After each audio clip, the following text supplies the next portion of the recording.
What's going on, guys? Billy here, and today we're going to be taking our very first manual flight with the Skydio 2 Plus. Now notice how I said manual. We're not going to be using the beacon, we're not going to be doing any tracking, we won't be entering the motion track feature, but instead we're going to be flying it fully manual with the little autonomy they sprinkle in there so you don't crash, using the remote controller. And I think that the upgrades they introduced with this drone are really going to benefit the person that wants to fly the drone themselves using the controller. So that's what we're going to do here in this video. Now, this drone actually came out a couple of days ago. In fact, I already made my full review video because I've been flying it for a little over a month by the time you watch this video. So if you want to know everything there is to know about this drone, I'll leave that linked up in the top corner. But today is my very first flight with this drone. So we're almost going back in time. All right, so let's go ahead and take this bad boy off. I always love like how smart the drone is, right? Like it knows that I'm near it, so it's not going to take off. But now I've got it far away enough.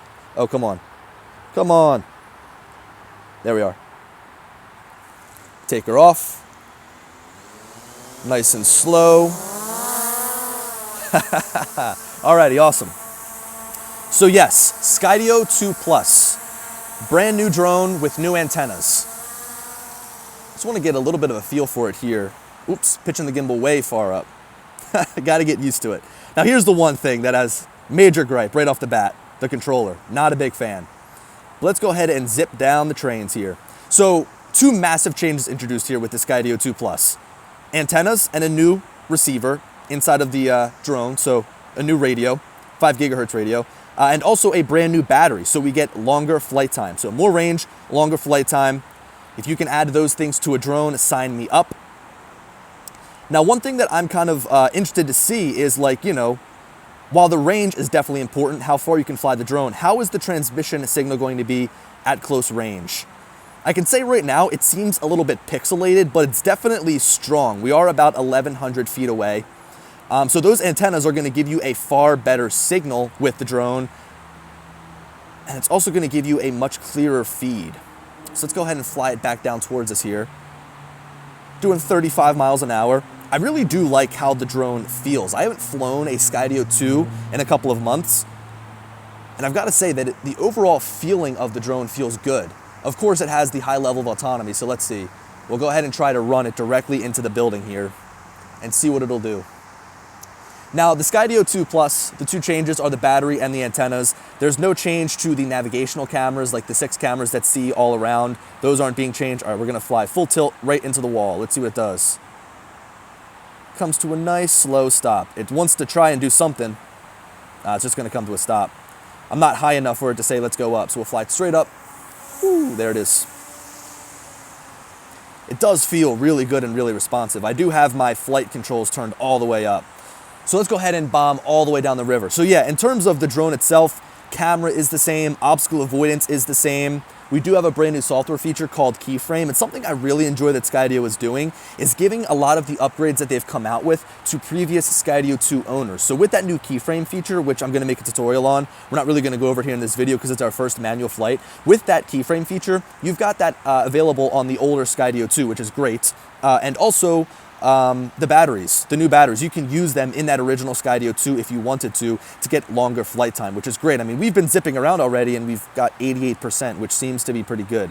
So when I first flew the Skydio 2 here in a very congested area with a lot of interference, I took it all the way down to this bridge and just completely lost signal. The drone flew all the way back to me because I wasn't even able to control it anymore. But it seems like we've got a relatively good video feed flying down there. Now I can say it's a little bit pixelated, which is kind of a bummer. But the one thing that's still there is the frame rate, right? It's not lagging, it's not dropping frames. Like you can see those cars are still moving at a decent frame rate.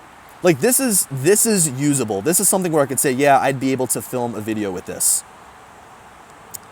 So we're at about half a mile away.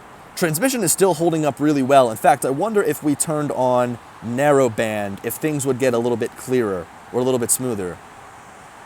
It seems to have actually cleaned up the video feed just a touch. So narrowband is going to be nice for when you need a little bit more range out of your drone. I'm not gonna go much further than this. We are in a fairly congested area, so I'll spin us around and start flying back. Now again, in my first flight with the Skydio 2 using the remote controller, so the original Skydio 2, I completely lost signal down there and the drone had to come and return to home.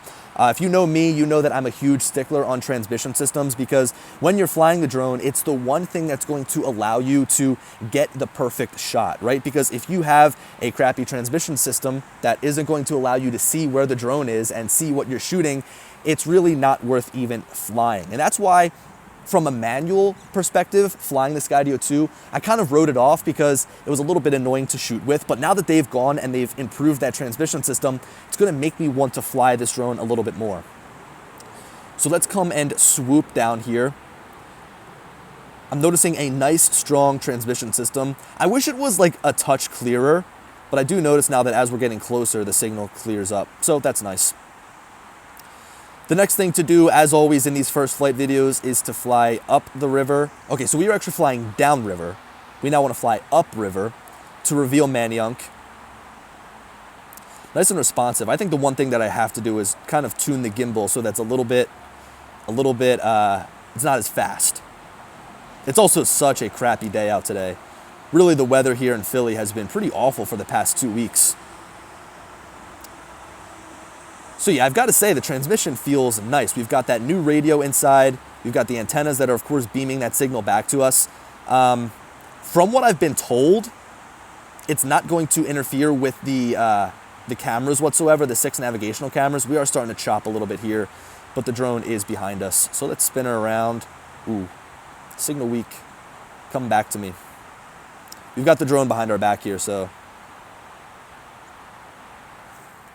there we are. So I've been told that the antennas in the middle are not going to impact the obstacle avoidance whatsoever. It's still going to be able to track perfectly fine. Again, we're just doing our manual flight here, so we're not going to be getting into that whatsoever. I mentioned in the beginning, this controller is a big weak point to me. I can understand why they wouldn't implement a new controller with a, I guess, mid-cycle refresh here, but I'm hoping that when they introduce something like a Skydio 3 or like a next generation drone, they can create their own remote controller. You see a big faltering point here with the controller being the technology inside of it because they're licensing it from Parrot. So if you actually look at the beacon, they've improved the internals to also give the beacon better range, but they haven't touched the remote controller because I'm guessing it's not theirs, which is a pain, right? I mean, if this was their own remote controller, they could upgrade it as much as they want, but they're partnering with Parrot in order to use their technology. So let's go ahead and try to get a nice shot of this little clock tower. Drone feels nice. The autonomy kicks in, starts putting me around. That's always a welcome addition or a welcome feature. Feels nice and smooth. Now look, the Skydio 2 was already a fairly good drone in terms of flying it manually. And I know I keep saying it, but it's really the transmission that was getting me all messed up. And it feels nice and clean now. I mean, really, when I'm flying my drone, typically the furthest I'm ever going to fly on like a everyday shoot might be 2,000, 2,500 feet. And then from there, you know, any extra range is obviously a plus.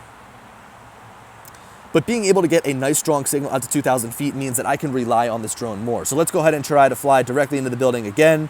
We're just flying straight, pushing the stick straight, and it slows down. Come on, choose to go up. Choose to go up. There's not enough room for it. There, whoa, there it goes. that thing's whipping like crazy. Alrighty, let's bring it down into this field. We've got 67% left. How long have we been flying for? Is there a way to tell in the app? So we've been flying for a good amount of time, ripping up and down the river. We've already got 67%. That's another thing I haven't touched on. I've really been focusing on these antennas the most. The new battery has a larger capacity. So that means that we effectively get longer flight time. So 20% extra capacity inside of the battery. You can use these new batteries with the Skydio 2 Plus, with the Skydio 2. And I can tell you right now that I'm definitely noticing a difference. I'm wondering if we can drain this all the way down to like 15% and I can look back at what the flight time was. I'm wondering. Let's fly it down towards us. Let's follow this car as it flies out, see where he's going. Okay, so a little bit of like an initial impression here. I kind of wish that the video feed continued to stay clearer. Like, it does pixelate fairly fast, but I do have to say that you never lose frames. Like, you never drop signal. Ooh, there he goes, picking up. You never drop signal. I'm not used to this remote controller. You never drop signal.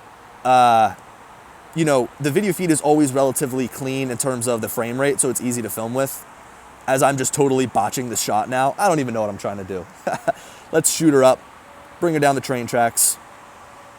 Now I wonder, because of the position of the antennas, like if I'm flying directly back towards myself with the antennas pointing towards me, am I going to get a better connection than if I was, say, spinning the drone around with the antennas now facing away from me? So these are omnidirectional antennas, so theoretically, we should have a good signal no matter which direction the drone is facing, but it's just something I'm definitely wondering.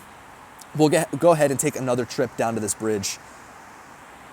I forgot how quick this drone was. I always felt like when I was flying it manually, it was a little bit difficult to get up to top speed, but just for a quick tip, go to the settings and controller and then flight speed, knock those all the way up to 100%, and you can get a good amount of tilt out of the drone.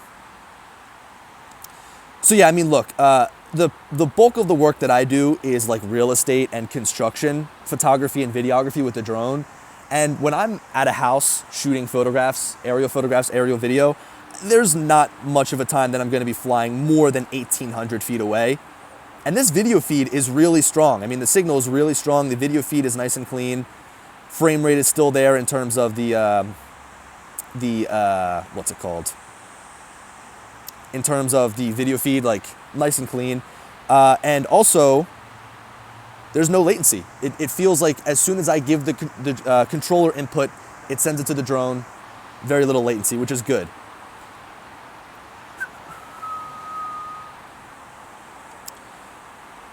So we're coming up here on the 50% mark for our battery. We've been pretty much flying this drone at its full maximum speed the entire time. You know, I think that one of the biggest gripes against the Skydio is that it was never suited for the drone flyer. It was suited for somebody that wanted to just autonomously track, you know, themselves or track other subjects. But now with the improvement in the range, the improvement in the transmission system, it really does make it a good viable option for flying on your own.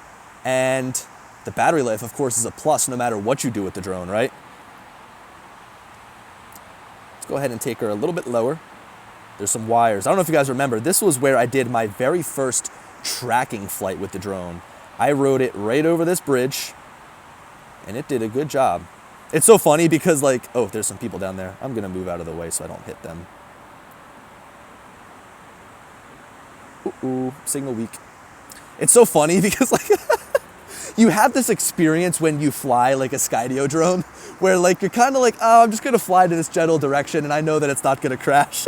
You're like when the signal gets weak, you're like, oh, I'm just gonna push it directly up, and if there's like a tree in the way or a branch in the way, it'll just move out of the way for me. That's one of the things, I mean, you know, looking at any Skydio drone, even back to the R1, right? Between the Skydio 2, the Skydio 2 Plus, I mean, the intelligence is just incredible. Even when I was trying to take the drone off in the very beginning, it knew that my body was too close using the cameras, and it told me not to take off. And those are the little things that kind of like, they build into the software. Oh man, I'm all over the place with the gimbal. So those are the little things that they build in the software that make you like really appreciate the intelligence. Give you guys a little bit of a story here. I was helping teach a class with some law enforcement, and I brought the Skydio 2 with me, and they had an ATV there on the site, and I told them, I said, look, you can't crash this drone. It's pretty much uncrashable.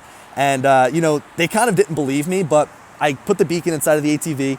I let them go and drive. I said, look, just take it anywhere the drone is not going to crash. And it was cool seeing them whip all around and see the drone follow them. It really is impressive.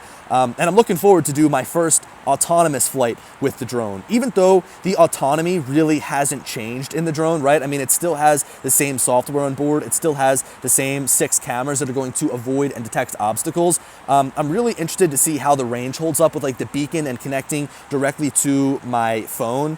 right? And also, I think that the battery life is going to be great because I remember having ridden my boosted board, having ridden my one wheel with the drone following me, I always wished that I could continue to go just a little bit further and have the drone follow me, because when you're kind of doing like that autonomy tracking and you don't have control over the drone, sometimes it's annoying to like have to switch over to a different mode using the beacon, like steering it using the beacon and then landing it, switching the batteries. So now you can just fly for longer. So if you're driving in your car and you've got it tracking you, there's less times that you need to like jump out, switch the battery and move on from there.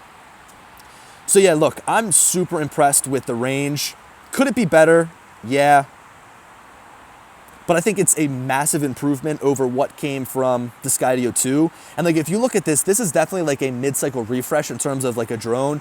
Like if you look at like an iPhone, it's kind of like an S year, right? Like an iPhone 5S instead of an iPhone 5 or an iPhone 6. So looking at what they've introduced in this drone really does kind of make me hopeful for the future in terms of like a Skydio 3. They knew that their software was already so good that they could just improve upon it. And that's kind of cool. Like it kind of reminds me of Tesla, where they add these small little improvements as they go, and it's not like a brand new drone, I don't know, or a brand new car. Let's come and bring it down a little bit closer to us. I'll tell you what, I feel like the drone feels great in terms of like the flight software. Transmission, as I've said, is pretty good, but like it's just that controller that's really holding me back. Like this is a cool shot right here, but I just feel like my hands are all cramped up, and sometimes it's kind of hard to control these little stubby sticks. And the paddle on the back is like okay for controlling the gimbal, but I don't know. Sometimes I feel like I don't have the best control over it. And there I am. Let's go ahead and fly straight back.